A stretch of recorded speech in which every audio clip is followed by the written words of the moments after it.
लंबी सांस लेंगे।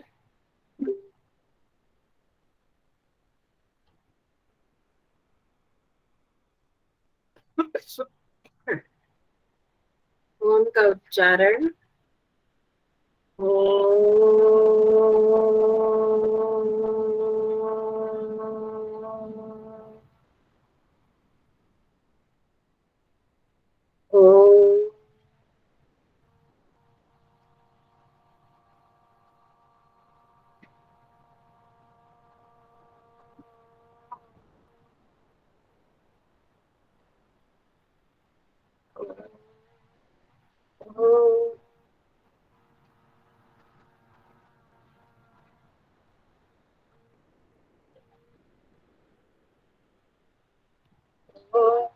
सहनावतु सहनौ भुनक्तु सह वीर्यं करवावहै तेजस्विनावधीतमस्तु मा विद्विषावहै।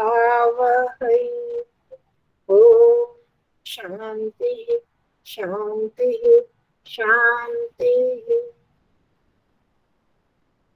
सर्वेभ्यो नमः। सबको नमस्ते जी।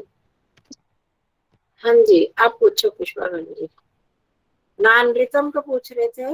हाँ जी बहन जी, हाँ जी। हाँ, सत्य में ब्रूयात नानृतम। सत्यम ब्रूयात प्रियम ब्रूयात ना ब्रूयात सत्यम अप्रियम। हाँ जी, ये समझ आ गया था। हाँ सत्य बोलो, प्रिय बोलो, परंतु हाँ ऐसा सत्य भी ना बोलो जो अप्रिय हो। हाँ। इसके बाद प्रियम च ना ना नृत्य ब्रूयात, ना नृत्यम। नानृतम ब्रूयात, हाँ कौन बताएगा?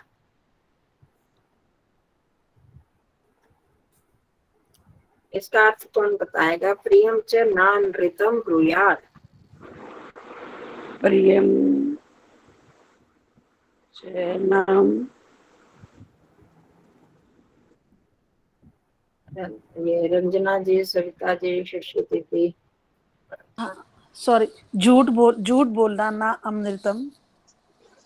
प्रिय प्रिय झूठ नहीं बोलो, हाँ मत बोलो। हाँ। प्रिय और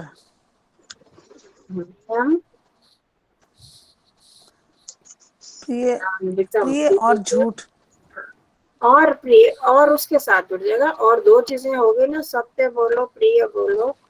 अप्रिय सत्य ना बोलो, सत्य हो पर अप्रिय ना बोलो। और प्रिय प्रिय झूठ भी नहीं बोलना, नहीं बोलना चाहिए। तो बताया ना नृत्यम का प्रिय मतलब है झूठ। अनृतम, अनृत झूठ होता है ना, न नहीं। हाँ, ना तो नहीं होगा, ठीक है। अनृतम का अनृतम मतलब झूठ, है झूठ। प्रिय और प्रिय परंतु झूठ नहीं बोलना चाहिए। तो हम कहेंगे दूसरे को खुश करने के लिए बोल दे, प्रिय बोलें, क्योंकि कहा कि अब ये मत बोलो। तो पर उसका ये नहीं कि झूठ बोल दे। बोलना तो सत्य को ही बोलना है और उसको प्रिय करके बोलो, झूठ नहीं बोलना। आज मैं किसकी सुन रही थी, उसमें भी, हाँ, मैं किसी का प्रवचन सुन रही थी, उसमें भी यही बात आई। वो बता रहे थे कि बहुत सारे लोग जो हैं एक कार्य करते, विशेष कर प्रवचन सुनते हुए या कथाओं में जाते हुए, खासकर औरतों की एक आदत है ही लोगों की कि कुछ साथ साथ काम करते रहते हैं। तो आजकल तो रिवाज कम हो गया, पहले तो वो था स्वेटरें बुनते रहते थे, तो कथाओं में बैठ के स्वेटरें बुनते रहते थे, है ना। तो औरतें स्त्रियां बुन रही थी स्वेटर, तो जो प्रवचन करता थे उन्होंने ये कहा कि एक दिन, जबकि जब आप लोग तो इस काम को मतलब बहुत वो कर रहे हो कि जिसने साथ में दूसरा काम करना हो तो इससे अच्छा तो ना ही सुनो। उन्होंने ऐसे बोला। समझ गया। तो ये कठोर भाषा लगी, मतलब बोला तो उन्होंने सत्य। तो प्रवचन, मन एक समय में एक ही काम करता है, तो आप क्या समझते हो कि एक समय में सभी काम कर लोगे? उधर से प्रवचन सुन रहे हो, उधर से स्वेटर बुन रहे हो। तो हम कहते तो हम दोनों काम कर रहे हैं, पर थोड़ा तो मन उधर चला जाता है। तो आधी बात सुनी जाती, आधी नहीं सुनी जाती। तो उन्होंने कहा कि अगर ऐसे करना है तो चाहे आप ना आए पर एक समय में एक काम करो। तो ऐसे ही हुआ। अगले दिन जब वो गए कथा में तो पुरुष वर्ग तो सारे आए हुए थे, स्त्रियां कोई भी नहीं आई हुई थी। तो उन्होंने जब बात कही तो पूछा वहां से अधिकारियों से क्या बात हुई कि आई नहीं, और स्त्रियां, वो तो पूरा पारी खाली पड़ी हुई है। तो उन्होंने कहा कि और तो कोई बात नहीं है, आपने वो कहा पर आपने थोड़ा सा कठोर शब्दों में बोल दिया। बोला तो सच पर थोड़ा कठोर शब्दों में बोला है। तो अब उसने उन्होंने कहा कि आप उनको बुलाओ, मतलब उनको बोलो, हम ठीक कर लेंगे कुछ ना कुछ करके। फिर अगली बार वो आ गई अगले दिन, और फिर उन्होंने कहा कि देखो, तब उन्होंने मतलब उसी भाषा को, उसी चीज को दूसरे शब्दों में कहा कि आप जो स्त्रियां हैं वो बहुत कुशल है कि उस काम को 2 बार एक ही समय में अपना टाइम बचा लेती है। उधर से वो सुन रही हैं और उधर से वो स्वेटर बुन रही है, 2 काम कर रही है, कितनी कुशल है। तो उनको मतलब भाषा तो ठीक थी, उनको लगा भी कि उनको समझ तो आ गई, ये ऐसे कह रहे हैं। और उसके बाद उन्होंने देखा कि अगले दिन आ तो गई सब औरतें, पर कोई भी स्वेटर नहीं बुन रहा था। तो उन्हीं में से एक औरत लास्ट में उनके पास गई, और जो मतलब थोड़ी वृद्धा थी, और उनको पीठ थपथपा कर कहने लगी, हाँ ये कहने का ढंग है, आपको इस तरह से कहना चाहिए था पहले ही, कि एक प्रीति पूर्वक प्यार से उस बात को कहो, कठोरता से नहीं कहो। तो उसमें क्या होता है कि हम जी भी अपने व्यवहार में, आप देखो हमारे घरों में भी हम देखते हैं बहुत बार माता पिता क्या करते हैं, बच्चों को बात तो ठीक कहेंगे, माता पिता बात ठीक ही कहेंगे, बच्चों के हित की कहेंगे, पर कुछ माता पिता बड़ी कठोर भाषा का प्रयोग करते हैं। तो उसमें क्या हो जाता है, बच्चे वो सुनना पसंद नहीं करते, तो सुन के भी अनसुना कर देते हैं या उनको नेग्लेक्ट करते हैं। और फिर माता पिता से जी चुराते रहते हैं कि उनसे बात ही ना करें, और फिर कोई बात बताते भी नहीं है। तो उसी चीज को अगर पेरेंट्स, माता पिता, सत्य बात है, पर उसको एक मित्रवत व्यवहार करें बच्चों के साथ, बड़े प्यार से करें, हर बात को डांटने में नहीं। आज मेरे को स्कूल में मार पड़ी, डांट पड़ी, तो उसने मारा, मेरे को कोई भी शिकायत लगाएंगे तो क्या होगा, तुमने कोई कसूर किया होगा तभी तो डांट पड़ी है, तभी मार पड़ी है, तुमने कोई शिकायत की होगी। तो अब बच्चा क्या होता है, वहीं पर चुप हो जाता है, और उसको वो कठोर भाषा अच्छी नहीं लगती। आप हो, मैं हूँ, कोई भी अपना दोष कोई बताए तो किसी को पसंद नहीं आता, हर एक को प्रशंसा ही अच्छी लगती है ना, ऐसी बात है ना। तो जब हर एक का चाहता है कि मेरी प्रशंसा की जाए, जब उसकी हम वहीं पर उसको रोक देते हैं, निंदा कर देते हैं, उसको वहीं डांट देते हैं, तो दूसरा सामने वाला व्यक्ति क्या है, उसका दिमाग में एक नेगेटिविटी, नकारात्मक भाव आ जाता है। ये तो मेरे को बुरा ही समझते हैं, मैं हूँ ही बुरा इनकी दृष्टि में। तो जो आगे की बात होती है वो इंसान समझ ही नहीं सकता, वहीं एक निराशा के भाव उसके मन में आ जाते हैं। आप उसी व्यक्ति, झूठ, इसका ये मतलब नहीं कि झूठ बोलो, हाँ, तो जब बच्चा कोई शिकायत लगाए या दूसरा व्यक्ति, उसने मेरे से ऐसे बात की, उसने मेरे को डांट दिया, उसने मेरे को मारा, तो अच्छा क्यों मारा, मतलब कि उसने मारा, कैसे मारा, कब मारा, तो इससे पहले कोई बात हुई थी क्या, उसने बिना बात के मार दिया आपको, या कुछ बात हुई थी। तो धीरे धीरे जब हम प्यार से किसी की बात करते हैं तो या पहले हम ये भी कह सकते हैं बहुत गलत किया उसने, मारना तो नहीं चाहिए था, पर क्यों बिना बात के मारा, किस बात पे मारा। जब आप करोगे धीरे धीरे बच्चा सच्चाई बताता जाएगा, या दूसरा जिससे भी हम बात कर रहे हैं। तो मैंने तो उसको अपने घर में भी अनुभव किया है। लेकिन बच्चे अपने माँ बाप के पास जाते थे, हमारे भतीजे भतीजी, तो वो शुरू में ऐसे डांट के बात करते थे, और वो बच्चे उस बात को समझते ही नहीं थे। वही बात जब हमारे सामने, मेरे सामने कभी आके कहे तो हाँ बात तो तुम्हारी ठीक है, पर इसको अगर ये करोगे तो इसका ये नुकसान हो जाएगा ना, इसलिए मम्मी ने मना किया, पापा ने मना किया। तो क्या होता है कि वो सुनते हैं, उनके कम से कम उनके दिमाग में एक बात आती है कि हाँ, पहले उसको कहो कि आप जिस दृष्टि से सोच रहे हो आपकी दृष्टि ठीक हो सकती है, उसका हमने समर्थन नहीं करना, आप इस दृष्टि से सोच रहे हो, परंतु इसमें ये नुकसान होते हैं, इसलिए बड़े मना करते हैं। जब ऐसे आप किसी बात को कहोगे तो दूसरा सुनने के लिए तैयार हो जाता है, और उसका जो दिमाग है ना खुला होता है। उसको पहले हमने उसकी थोड़ी सी प्रशंसा कर दी, उसकी हाँ में हाँ मिलाई, तो उसके बाद में वही बात ठीक जब हम कहते हैं तो दूसरा सुनता है उस बात को। तो यही चीज है कि सत्यम ब्रूयात प्रियम ब्रूयात। सत्य तो बोलना है, ये नहीं कि हमें उसको गलत बात कहनी है, परंतु उसको प्यार से बोले, डांट के नहीं। जब हम डांट के बोलते हैं तो माता पिता से भी, आप में तो ज्यादा तो दादे दादे नानियां बन गई हैं, माता पिता वाली स्थिति कम एक दो की ही है। तो उसमें क्या होगा कि जब आप प्यार से बच्चों को करेंगे तो बच्चे आपको मित्रवत व्यवहार करेंगे, वो आपसे कोई बात नहीं छुपाएंगे। स्कूल में कोई बात हो गई, कुछ हो गया, कोई नहीं, कोई बात नहीं बच्चों, बताओ, पूरी बात सुन लो, और हर बात मत डांटो, हर बार मत डांटो उनको पूरी बात सुन के फिर धीरे धीरे, उस वक्त भी नहीं, बाद में समझाया जाए कि मैंने सोचा इस बात में ये परिणाम हो सकता है, इसमें आपका ये नुकसान हो सकता है, ऐसे मत करो तो ठीक है। ऐसे तो, पर वो फिर ऐसे क्या होगा, बच्चे हर बात आपको बताएंगे, जब बताएंगे तो उनकी बुराइयां आपको पता लगेंगी, और धीरे धीरे आप उनको समझा सकते हो। नहीं तो क्या होता है, बच्चे आपसे बात ही नहीं करते, आपको पता है मित्रों के साथ उल्टी सीधी बातें करते रहते हैं, अपने घरों में कोई बात नहीं बताते, और वही बिगड़ जाते हैं, कितनी गलत आदतें पड़ जाती हैं। तो हमें ये मनोविज्ञान बताता है हमें कि हमने प्यार से बच्चों से बात करनी है और समझाना भी है।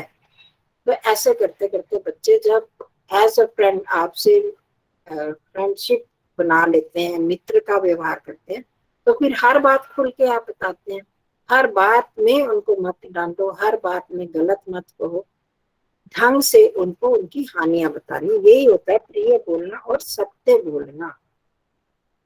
पहले ही तो इन चीजों से बड़ा फर्क पड़ता है। तो ये हमारे नीतिकारों ने बड़ी अच्छी बातें सोच समझ कर कही हैं। अंधे को आप देख लो अंधा। अब किसी भी व्यक्ति को ही हम लाइन में लगे हैं, किसी की ठोकर मेरे को लग गई और मैंने उसको बिना देखे कह दिए अंधे हो तुम, तुम्हें दिखाई नहीं देता, ठोकर ठोकर लगा के चल रहे। और अगर हम पीछे मुड़ के देखें और सचमुच अंधा तो कैसे लगेगा हमको, है ना। तो उसको बड़े आराम से किसी को भी देखें तो मतलब जरा ध्यान से करके करो। कोई अंधा होगा तो कोई भी नहीं कहेगा, सबको पता है कि भी ऐसे किसी की टांग में अंगों में कोई परेशानी है तो भी हम संभल जाएंगे।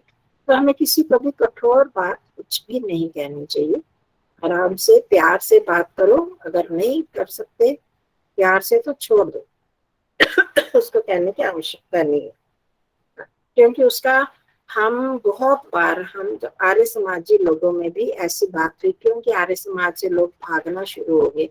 हम सीधे ही किसी को कहते तुम तो उसको भगवान मानते हो, तुम उसको अवतार मानते हो, ये मानते हो, तुम्हारी बात ये गलत है। ऐसे नहीं, उनको पहले लॉजिक तो समझाओ, उनको समझ में आना चाहिए कि क्यों नहीं हम मूर्ति पूजा क्यों नहीं स्वीकार करते, हमें क्यों नहीं अच्छी लगती। उसमें जब उनको कारण पता लगेगा वो भी छोड़ देंगे। छोड़े ना छोड़े, हमें बस आराम से बात करनी है। हर एक का व्यवहार जो है वो दूसरे को प्रभावित करता है। हमारे सिद्धांत कितने भी अच्छे हों, अगर हमारा व्यवहार कठोर होगा तो कभी हमसे जुड़ना नहीं जाएगा, लोग दूर दूर भागते हैं। तो ये चीजें हमारे नीतिकारों ने कही कि सत्यम ब्रूयात प्रियम ब्रूयात नाम ब्रूयात सत्यम प्रियम प्रियम च नानृतम ब्रूयात एषा धर्म सनातन। ये हमारा सनातन धर्म है। तो अगर नहीं प्यार से बोल सकते तो झूठ भी नहीं बोलना। ठीक है जी, बड़ा भारी उपदेश दे दिया मैंने। अच्छा, एक ना ये पहले वाले का अद्भिर्गा त्राणी, इसका अर्थ क्या हुआ? अद्भि गात्राणि शुद्धयन्ति। बताओ कौन बताएगा? जल से हाँ शरीर की शुद्धि या अंगों की शुद्धि होती है। हाँ जी, बिल्कुल ठीक है। जल से जल हुआ। हाँ, ये मैंने उस दिन भी बताया था। अद्भि, जो अप शब्द है ना, अद्भि, अप शब्द, आप जल को बोलते हैं ये बहुवचन में प्रयोग होता है इसका। कुछ कुछ शब्दों के अपवाद है, इसका एक वचन और द्विवचन नहीं होता। प्रथमा में होता है आपह अपह, फिर अद्भि अद्भ्य अद्भ्य, अपसाम अपसु, ऐसे इसका विभक्ति चलती है। तो अद्भि मतलब जल से शुद्ध होता है, तो अब जल से शुद्ध तो बहुवचन लगेगा, तो इसलिए अद्भि हो गया। जलों से नहीं बोलेंगे तो जल से ही, परंतु वो शब्द जो है बहुवचन में ही प्रयोग में आता है इसलिए। तो गात्राणी हमारे अंग या शरीर जल से ही शुद्ध होता है। ठीक है, गात्राणी शरीर, शरीर हो गया है ना। हाँ बहुवचन में हुआ, तो बहु शरीर एक वचन में आता हाँ है। जी। गात्राणी को अंग भी बोल सकते हैं, सारे अंगों का समूह एक शरीर हो गया, तो जल से शरीर शुद्ध होता है। ठीक है, ठीक है जी, धन्यवाद। हाँ जी। और बस आगे बढ़े। और जैसे ये भूत आत्मा है, भूत तो हो गया ना आपका, इसका सभी सही प्राणियों की आत्माएं, सभी भूत प्राणियों की विद्या आत्माएं। विद्या ज्ञान और तप से आत्माएं शुद्ध होती है, प्राणियों की आत्माएं शुद्ध होती है। सबसे हम जो आत्माएं हैं उनकी शुद्धि, देखो आत्मा का भोजन क्या है, ज्ञान ही माना जाता है ना, है ना। हाँ जी, हाँ, तो उसके आधार पर ठीक। तो उसके आत्मा की शुद्धि जो ज्ञान और तप से होती है। तो आगे बढ़े। एक इधर जो तीसरा है, यत्र नार्यस्तु पूज्यन्ते, इसका जो दूसरी पंक्ति है, यत्रो तास्तु, यत्र अतः अस्तु, क्या है, यत्र ये यत्रो क्या करवा रहे हो तास्तु। आचार्य जी? ये जो परसों आचार्य जी हाँ जी, जो ये परसों श्लोक करवाए थे उसका करवा रहे हो आप? हाँ वो पूछ रहे हैं ना। मैंने ये देखा नहीं ना, खुला है नहीं मेरा। अच्छा, आप परसों नहीं आए थे? नहीं, मैं खोला था, फिर मैंने कहीं जाना पड़ गया। हाँ हाँ हाँ, जाना पड़ गया था। हाँ जी। यत्रैतास्तु न पूज्यन्ते, है? यत्रैत यत्रैत है।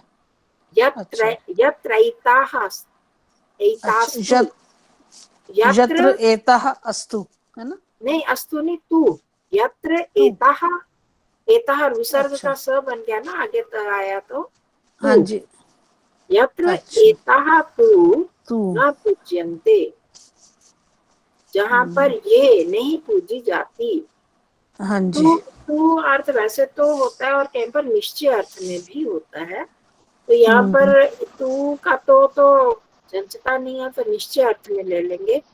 और जहाँ पर तो ये नहीं पूजी जाती है, जहाँ ये पूजी नहीं जाती, सर्वः तत्र अफलः क्रियाः, सर्वः तत्र अफलः क्रियाः। मैं जैसे बताते हैं, साथ साथ संधि छेद लिखते जाया करो। हाँ वही लिख रही हूँ, उस दिन लिखा नहीं था, दोनों आज ना करने लगी तो फिर वही हाँ, लिख रही थी। सर्वः, यहाँ भी विसर्ग का स बन के आगे तो आया, तो सर्वः तत्र अफलः क्रियाः, वहाँ सभी क्रियाएं जो अफल, बिना फल, विफल हो जाती हैं। जहाँ पर नारियों की पूजा नहीं होती, वहाँ सब क्रियाएं अफल हो जाती हैं। ठीक है, ठीक ठीक, हाँ जी। विसर्ग का कैसे बना, ये क्या नहीं समझ आया। विसर्ग की जगह कह रहे हो ना आप, स बना, स सा बन जाता है ना। हाँ, वो तो संधि में करवाया हुआ है ना, तो नियम निकाल के देखना। तकार अच्छा, आगे का वर्ग आ जाए, विसर्ग के आगे त वर्ग या च वर्ग आए तो विसर्ग को स या श हो जाता है। च आए तो श बन जाता है, और त आए तो स हो जाता है। पीछे देख लेना, विसर्ग संधि में देखना, नहीं समझ आएगी तो फिर पूछे। हाँ नहीं, विसर्ग पढ़ाइए आप, देख लेंगे। तो ये विसर्ग का स बन जाता है। बहुत सारे हमारे मंत्रों में सब बनवाई होंगे पहले। चलो अब 35वां अभ्यास करते हैं। 70 पृष्ठ, 70 पृष्ठ। 35 को क्या बोलेंगे? गिनती में 35 को क्या बोलेंगे? पंचास्त्रिंशत्। पंचत्रिशन्ति। पंचत्रिंशत्। पंचाशत् बोल तो रहे हो सभी मिलता जुलता, पर पूरा वो नहीं हो रहा, स्पष्ट पूरा नहीं है। ठीक नहीं है, बिना देखे बोल रही है ना बहन जी, शुद्ध नहीं है। बिना देखे बोल देखा रही। करो कभी कभी, गिनती के पेज भी निकाल के देख लिया। पंच तो आएगा ही आएगा, 35 है तो त्रिशंति है ना। पंच नहीं होगा, पंच ही होता है, विसर्ग नहीं होती। त्रिशते, पंचत्रिशते। हाँ जी, शाबाश, ठीक बोलो, बोलना नहीं आता इनको। पंचत्रिंशत्, पंचत्रिंशत्। 30 की होती है त्रिंशत्, तो पंच पहले लग गया। इसमें हाँ, एक उसका आधा स नहीं आएगा? किसका आधा आएगा? पंच में विसर्ग नहीं होती ना, पंच में विसर्ग नहीं होते। अच्छा, ठीक ठीक ठीक। विसर्ग होता तो आधा स बने, विसर्ग हाँ नहीं। जी, हाँ। पंचत्रिंशत्, ठीक है। ठीक ये ठीक। काम पर हाँ लिखी है जी। गिनती, उस पेज को निकाल के एक बार पढ़ो। मैंने एक शायद भेजा भी था आपको, तब फोटो खींच के भेजे थे दूसरी किताब में से। चलो करते हैं आप अभ्यास 35। पंचत्रिंशत् अभ्यास। हुआ आज मुझे भूल ही गया था क्लास है, ये मैंने इतनी लेट ज्वाइन की। क्यों भूल गए? तो पहले शब्दकोश लिखते हैं। कुमारी है, कुमारी, कुमारी। ये सारी नदी की तरह चलने वाले दीर्घ इकारांत स्त्रीलिंग शब्द हैं। गौरी, गौरी पार्वती को। मही पृथ्वी, रजनी रजनी रात, कौमुदी चांदनी, प्राची पूर्व, ये दिशाएं बताइए आपको। साथ साथ वो रिकॉर्डिंग में गड़बड़ा जाती है। प्राची पूर्व, प्रतीची पश्चिम। अपने संध्या मंत्रों में बोलते हो ना, प्राची, दक्षिणा, प्रतीची, वही है। प्राची, प्रतीची पश्चिम दिशा, प्रतीची उत्तर। हाँ जी, बोला कुछ? उदीची उत्तर। महिषी, रानी को भी बोलते हैं और भैंस को भी। देख लो दोनों में कितना फर्क है अर्थ में। महिषी, मही ईशी हो गया। मही मतलब पृथ्वी और ईशी उसकी रानी, तो रानी अर्थ उसमें आ गया, और भैंस को भी महिषी बोलते हैं। सखी, सखी। पुत्री, पुत्री। दासी, दासी। ये देखो वो यही है, इनके अर्थ भी वही है, हिंदी में हम प्रयोग करते हैं। सभी दीर्घ इकारांत हैं। वापी है, वापी नया शब्द है, तालाब। कमलिनी, कमलिनी, कमलिनी। और पुरी, नगर, नगरी, नगर। वाणी, वाणी। सरस्वती, सरस्वती। तो पार्वती, भगीरथी, जानकी, अष्टाध्यायी, ये भी सारे इकारांत, दीर्घ इकारांत शब्द हैं। तो इनमें जो जो नहीं आते आपको वो कर लेना, ज्यादातर शब्दों का अर्थ आपको आता ही है। वो कमलिनी, कमल को कहते हैं? हाँ, कमल के भी बहुत तरह के प्रकार होते हैं ना। कुमुदनी, इसको संस्कृत में कुमुदनी भी बोलते हैं। तो कमलिनी कोई स्त्रीलिंग वाला कुछ होगा, उसकी एक वैरायटी होती है। और भागीरथी नदी को? हाँ, गंगा नदी को भागीरथी। ठीक है। पार्वती तो हो गया, भागीरथी गंगा नदी। जानकी किसको बोलते हैं? सीता, सीता, सीता, माता नहीं, सीता। अष्टाध्यायी, अष्टाध्यायी किताब का नाम है, 8 अध्यायों वाली। अब आगे अव्यय शब्द आगे। यदि, यदि का यदि होता है। चेत, चेत का भी यदि का तो दो अर्थ में आता है। चेत, नो चेत नहीं तो। अन्यथा भी नहीं तो, अन्यथा का तो प्रयोग आपने बहुत किया हुआ है, अन्यथा हिंदी में भी करते हैं, नो चेत का नहीं किया होगा। नो चेत नहीं तो, कोई भी काम अगर आप वहां नहीं गए तो है, नहीं तो वहां चले जाना, नहीं तो काम खराब हो जाएगा, तो उस अर्थ में नो चेत। अन्यथा का भी नहीं तो, यतो ही क्योंकि, सकृत एक बार, असकृत अनेक बार। सकृत एक बार, असकृत जो एक बार नहीं है, बहुत बार, अनेक बार हो गया। और इसी में एक चीज आती है, सकृत के बदले अगर शकृत आ जाए तो क्या अर्थ होता है पता है आप लोगों को? किसी क्या बोला बहन जी? चक्री? एकदम उल्टा अर्थ हो जाता है। शकृत शुद्ध उच्चारण के लिए बताया जाता है, ये उदाहरण दिया जाता है। सकृत एक बार अगर सकृत के बदले तालव्य श आ जाए तो क्या अर्थ होता है? मल को बोलते हैं, स्थूल को शकृत उसको बोलते हैं। तो स के बदले श अगर कर दिया तो अर्थ कितने का अर्थ का अनर्थ हो जाता है। उसका क्या मतलब होता है? आश्रित बताया तो है अभी, मल को बोलते हैं ना, मल पोटी, अच्छा वो शकृत को। अच्छा अच्छा, अब ये जो कुमारी से लेकर सरस्वती तक हैं, ये सभी शब्द कैसे चलेंगे? नदी के समान। नदी के समान। ये नहीं, अगले भी पार्वती अष्टाध्यायी तक सभी नदी के समान चलेंगे। तो इसीलिए आपको ये जो शब्द के हैं मती, नदी, ये बहुत इंपॉर्टेंट शब्द है। एक में देखो आप कितने सारे 22 शब्द आपके चल जाएंगे। अगर एक नदी शब्द याद कर लेते हो तो उसके साथ आपके 18 ही हो गए, पार्वती, भागीरथी, जानकी, अष्टाध्यायी, ये सारे मिलाकर 22 शब्द आपके याद हो जाएंगे शब्दों के रूप। ठीक है, तो जिसने नहीं की हुई नदी की वो कर लो इनको। आगे अब ये शब्द तो ऐसे ही उनके रूप में चलते। अच्छा, ये अभ्यास 6-7 में दिए, द्वितीया के नियमों का पुनः अभ्यास करो, क्योंकि इसमें कुछ का प्रयोग होगा। द्वितीया में जो उपपद विभक्ति है ना, करवाई हुई है, पहले उनको निकालना। उसमें द्वितीया विभक्ति का प्रयोग करना है। तो किस किस में होता है अभी भी आप निकाल सकते हो, 6-7 में अपना देख लेना। यहाँ दिया हुआ 6-7 अभ्यास 6-7 में दिए, द्वितीया के नियमों का पुनः अभ्यास करो। अभ्यास 5 में दिए गए द्वितीया के नियमों का पुनः अभ्यास करो। ठीक है, आप उसके उपपद विभक्तियां द्वितीया का एक बार देख लेना, इस बहाने उसकी पिछली रिवीजन हो जाएगी।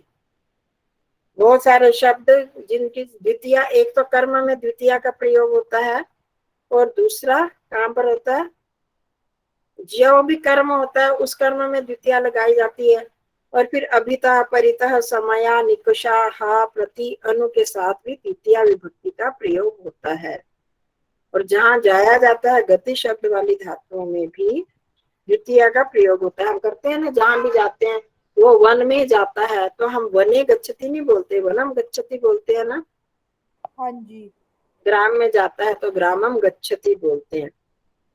तो गम, ये जो गम धातु वाली चलने वाली धातु है, इनके साथ भी द्वितीया का प्रयोग इसीलिए क्योंकि वहां गम के साथ द्वितीया का प्रयोग होता है।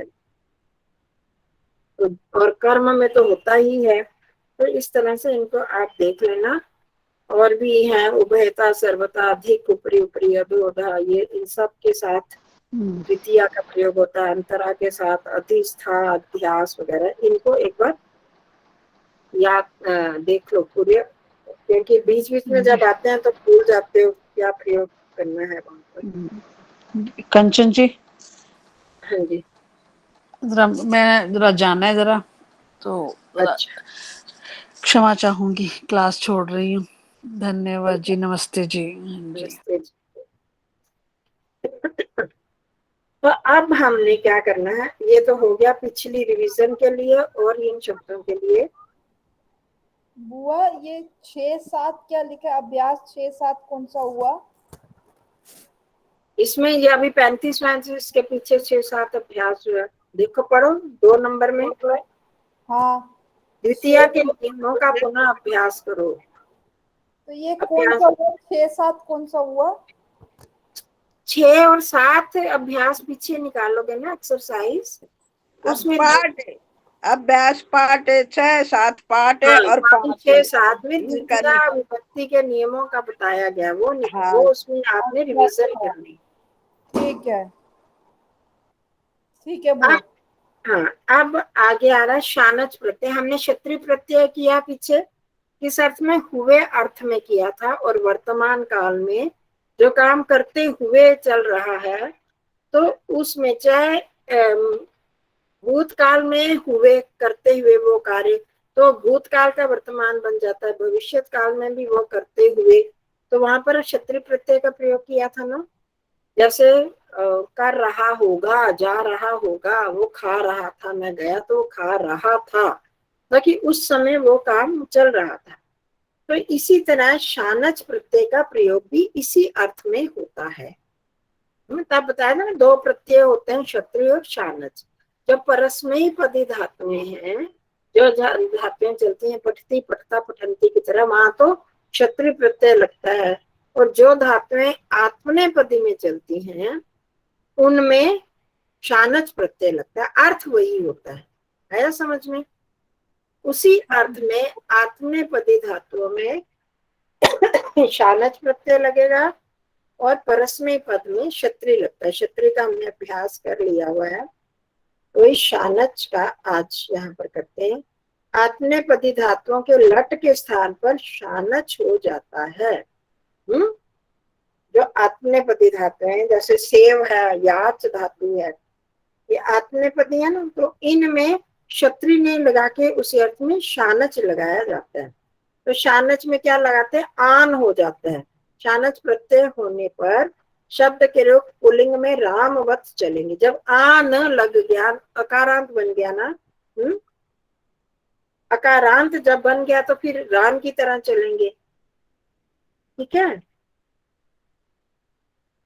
रामवत चलेंगे। स्त्रीलिंग में अंत में आ लगाकर, आ लगता है स्त्रीलिंग में, तो उसका लता की तरह या रमा की तरह चलेंगे। और नपुंसक लिंग में फल की तरह चलेंगे, क्योंकि वो म लग जाएगा। शानच का आन शेष रहता है। शानच प्रत्यांत शब्दों के लिंग, वचन और कारक विशेष्य के तुल्य ही होंगे। वो तो पता ही है आपको। इसमें क्योंकि विशेषण और विशेष्य में एक जैसे विभक्ति वचन आते हैं ना, वो पढ़ता हुआ जा रहा है, बालक पढ़ता हुआ जा रहा है, तो क्या करोगे उसमें? बालक जा रहा है तो उसका कर्ता उसी के अनुसार चलेगा ना, उसके लिंग वचन कारक उसके अनुसार ही आएंगे। जब वाक्य करेंगे तो पता चल जाएगा। शानच प्रत्यांत के बाद अर्थ के अनुसार अस धातु का प्रयोग करो। अर्थात जैसे पीछे इन्होंने बताया था, अस में वर्तमान में लट लकार, भूत में लंग लकार, भविष्यत में लृट लकार। जिन धातुओं के अंत में अविकरण लगता है, वहां पर अ और आम के बीच में म लग जाएगा। इसमें क्या करना है आपने? अभी हम चलते हैं वहां पर, देखो अपने आप पता चलेगा। इधर आपको कंफ्यूजन हो जाती है। कहीं कहीं पर आन, आन तो लगता ही है, आन शानच प्रत्यय जब लगाया तो आन लग गया है, वो सेवा कर रहा है, उसकी सेवा हो रही है, तो वहां पर हमने वो क्षत्रिय ने लगा के शानच लगा देंगे।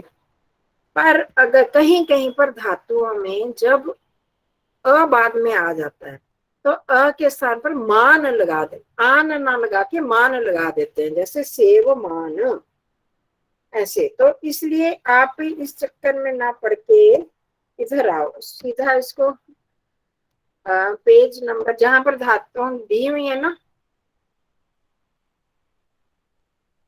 जहां धातुओं में प्रत्यय लगे हुए हैं, 222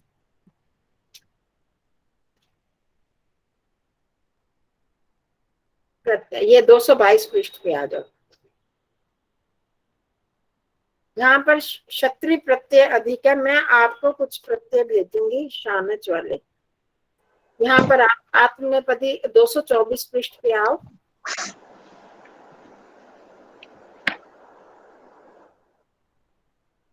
ये तो सारे जो ब्रुवन, भक्षयन, बिभ्यत, भुंजाना, भुंजाना ये कौन सा है? ये शानच प्रत्यय, इसमें आन लग गया। फिर आगे मुद धातु का देखो, मोद मान, मृ धातु आत्मनेपदी है ना, ये देखो आ लिखा हुआ है। आ का मतलब आत्मनेपदी 224 पृष्ठ पे देख रहे हो। म्रियमाण, याचमान, युध्यमान, लभमान, आगे फिर लभ धातु आगे, लभमान, वर्धमान, शयान, सहमान, सेवमान। ये आपको थोड़ी सी धातुएं याद करनी पड़ेंगी। ये सारी शानच प्रत्यय, अर्थ वही है क्षत्रिय वाला। जैसे आ जाओ अभ्यास, अब आ जाओ इस पे 71 पृष्ठ पर। सॉरी मैडम, मुझे भी आज कहीं जाना है। मैं फिर कल करूंगी। अच्छा, थोड़ा फिर मैं रिवीजन करवाना देना अब नेक्स्ट टाइम ना, थोड़ी सी ये थोड़ा डिफिकल्टी लग रहा है। हाँ नहीं, बस क्षत्रिय आप इसको पढ़ो कि अपने आप आ जाएगा। जैसे क्षत्रिय का प्रयोग किया था बिल्कुल वैसे ही करना है। थोड़ा बालक का वर्तमानो अस्ति आसीत, बालक वर्तमान है मतलब। नमस्ते मैडम। अच्छा जी, नमस्ते जी। तो जैसे वर्तते होता है ना, है, तो उसमें शानच लग गया, वर्तमान मतलब हो रहा है, बालक अभी हो रहा है अभी।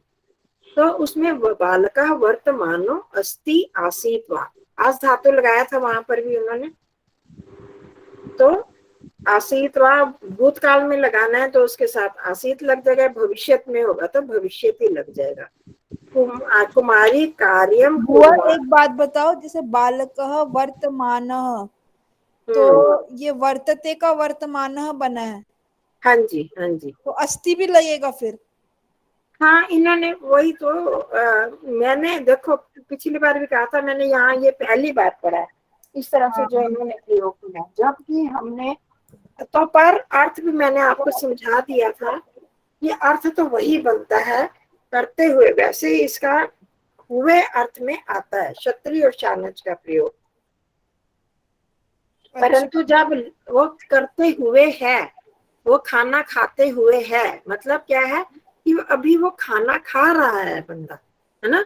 बालक खाना खाते हुए है, तो ये स्पष्ट हो गया था ना तब आपको कि वो खाना खा रहा है, उसी का ही अर्थ में। नहीं तो हम जो लट लकार लगाते हैं, लट लकार में उसका वो नहीं बनता, वो होता है बनता है। एक वाला बोल रहे बहन जी, गौरी भोजनम पचनामा। एक मिनट होल्ड कर। हेलो, हाँ जी, प्रणाम जी। मैं जरा 5 मिनट में करूँ। हाँ जी बुआ, वो तो समझ आ गया था, इसका क्या अर्थ बनेगा? बस इसका भी वही है, वही अर्थ है, बालक होते हुए है मतलब कि वो है, अभी वर्तमान है, बालक बालक है। दो अर्थ है, बालक होते हुए है और बालक है। बालक था, बालक उस समय था, हो रहा था। अच्छा, उस अर्थ में आया। तो आगे और वाक्य में समझ आ जाएगा।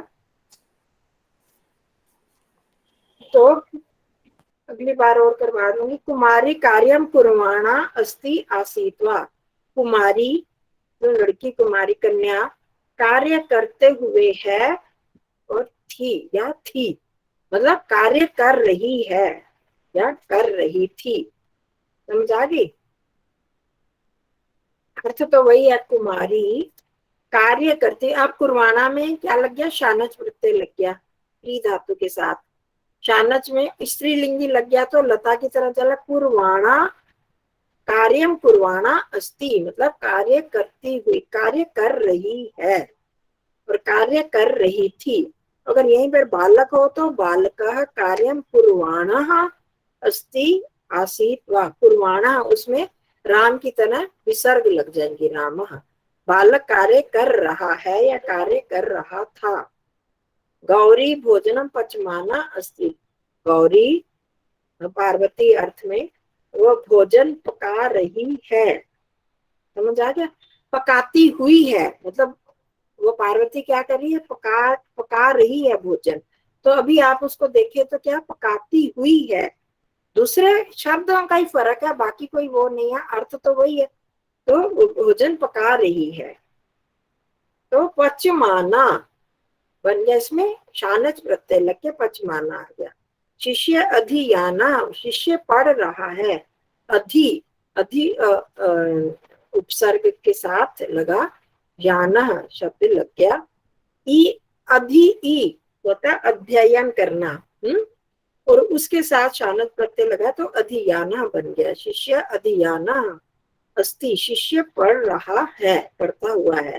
पुत्री आसीना अस्ति, पुत्री बैठी हुई है, तो बैठ रही है, बैठ रही है तो कोई अर्थ नहीं बनता ना, तो हमारा हिंदी में प्रयोग तो नहीं करते बैठ रही है, बैठी हुई है, और अर्थ तो वही है कि क्या कर रही है, बैठ रही है, बैठी हुई है।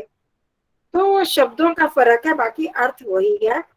कोई भी काम करते हुए जो वर्तमान है तो उसको उसमें शानच या क्षत्रिय प्रत्यय लगता है, और यहाँ पर ये जो क्षत्रिय शानच प्रत्यय लगा है वो सारे किसमें लगा है, आत्मने प्रति धातुओं में। ठीक है, तो इनको पढ़ना फिर हम कर लेंगे, पहले जैसे वो भी बड़ा मुश्किल लगा था आपको, बाद में आदत पड़ गई ना, तो ये भी हम करेंगे तो आदत पड़ जाएगी।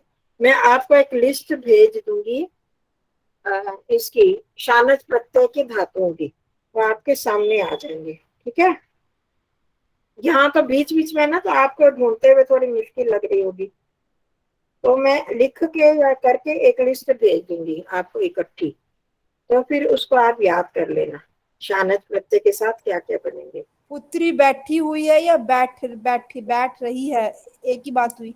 हाँ एक ही बात है ना, अर्थ तो वही है, तो इसलिए वही शब्दों का फर्क है। हुआ क्षत्रिय और शानच में आप यहाँ पुस्तकों में दासी, हाँ जी, दासी भुजाना, दासी भोजाना अस्ति, दासी भोजन खाती हुई है।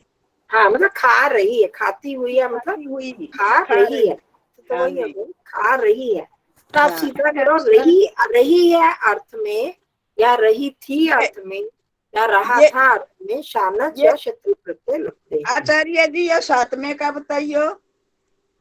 अभी ना थोड़ा अहम स प्राते पठिष्यान कार्यम करिष्यान च भविष्यामि। पठिष्यन्, प्रातः पठिष्यन् कार्यम करिष्यन् च भविष्यामि। अहम मैं कल प्रातः पढ़ते हुए या कार्य करते हुए होंगी, मतलब पढ़ रही होंगी या कार्य कर रही होंगी या होऊंगा, पुरुष का है तो होऊंगा, मैं कल प्रातः पढ़ रहा होऊंगा या कार्य कर रहा होऊंगा। ठीक है, हाँ जी। चलो, इसको शुरू में आपको वो भी मुश्किल लगे थे, ये भी लगते हैं, जैसे करोगे 2-4 बार तो अपने आप आ जाएगा। ठीक है, कुछ वाक्य करेंगे और जितना समझ आएगा ठीक है, बाकी आप जब पढ़ोगे कोई दर्शन शास्त्र या कोई भी शास्त्र आपको अपने आप समझ आ जाएगी। ये क्षत्रिय शानच प्रत्यय हैं, ये सभी चीजें जो है अभ्यास से आती हैं, एक दिन में नहीं। और इसके बाद जब हम करेंगे तुमन प्रत्यय वगैरह वो आपको अच्छे लगेंगे, वो जल्दी निकल। ठीक है जी, नहीं करते हैं। धन्यवाद मोदी। हाँ जी, धन्यवाद। बस आपने क्या करना है, मैं जो लिस्ट भेजूंगी वो याद कर लेना, शानच प्रत्यय में क्या क्या बन रहे हैं, धातु के साथ ही लगाने में, उसका अर्थ भी और वो भी, फिर जब हम करेंगे तो आपको तो परेशानी, जैसे क्षत्रिय में आपको हो गया था। ठीक है, हाँ जी ठीक, नमस्ते जी। नमस्ते जी, नमस्ते जी, सबको नमस्ते। नमस्ते जी आचार्य, सभी को नमस्ते मेरी। नमस्ते जी, नमस्ते। नमस्ते आचार्य जी की आवाज नहीं सुनी, धन्यवाद अब जी। सुनी। हाँ जी नमस्ते जी। मैं हाँ मैंने कहा आज आपकी आवाज नहीं सुनी। वो आप बोल रहे थे ना तो फिर मैंने बीच